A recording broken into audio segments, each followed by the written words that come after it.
owners also on these streets in Bandra? In fact, we have Sanjay Pand also joining us now live. Former Maharashtra DGP, is also former Mumbai Police Commissioner. Mr. Pand, welcome. Thank you very much for being with us today. Absolutely shocking incident has come to light from Mumbai. A high-profile actor has just had his life escape. He is escaped by the skin of his teeth. He's been attacked, stabbed multiple times inside his posh residence of Bandra. What do you make of what has transpired? Surely this is a very shocking incident happening right in Bandra. One thing which I can say from whatever I have heard in the news, that's all is my access to, is there has to be some insider information about the entire place. Because entering any building today in Bombay, they all have security. And you have to enter the gate. From entering the gate, then go to the left, as you were saying and we were showing. I think prima facie, it appears that somebody was totally aware of where he stays, went to the 12th floor. He was not robbing anybody. He was just, he was there for particular person. But to sum it, certainly very, very shocking. And I think this is sending some very shocking signals to people who stay and to the citizens at large. And I'm sure police will be doing their job. They are at it. We have to give them some time. The person should be traced. I think this won't be very difficult with the kind of cameras and everything that we have. Yes.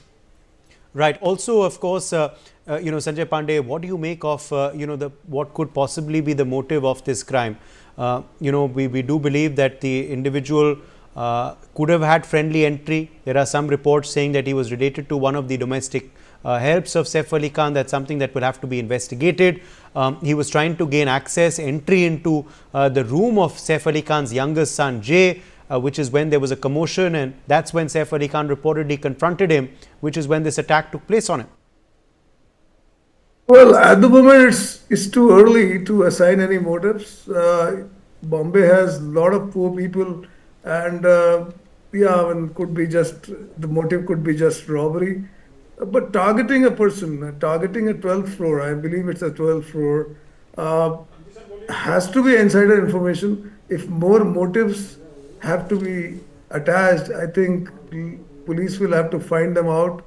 As of now, prima facie, it appears a person who knew, person who wanted to come to his house and wanted to commit what he committed, a robbery, and he was probably also having a weapon with him. That is probably a knife. So I think one should not really start attaching any more motive other than what has come prima facie to the light. That is, he wanted to rob. It was an attempt. I'm not sure whether he took any jewelry or anything from that from the house. I'm not aware. But if he had not taken, it was just an attempt. Yeah. Also, Mr. Pand, now it will have to be studied as to A, how he got into the house, and B, how he got out and why he hasn't been caught yet. Because this was a high-rise. This Saif Ali Khan and Kareena Kapoor lived on the 11th and 12th floor of the building. How he got in is possibly only either through friendly entry or through forcible entry. How he managed his way inside the building as well is also something to be looked at. And how he got out without, anyone catching him. This is very surprising. In no building, we also stay in Bombay. We don't have the kind of security, very rudimentary security, but nobody can just come in.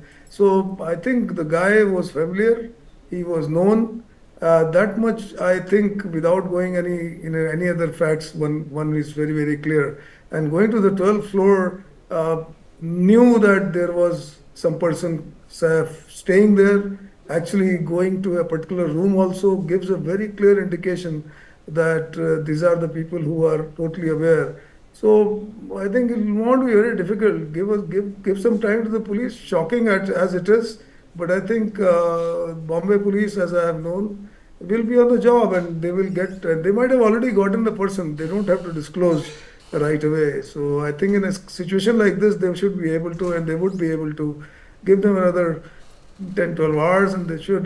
But it's very shocking that all these cameras, all these security guards, after all, it raises a major question. when you have these security guards, I mean, I used to be a part of an organization which used to look at these security guard providing companies. After all, are they just manpower or are they really doing any security? That's another angle which you should look at, because I'm sure there were security guards. I'm sure there were gates was manned. I'm sure there are cameras.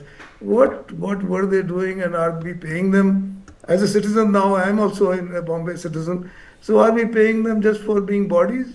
What is this all about? And if they are complicit, I think that's even more serious. Sanjay Sahai, former IPS officer, also with us.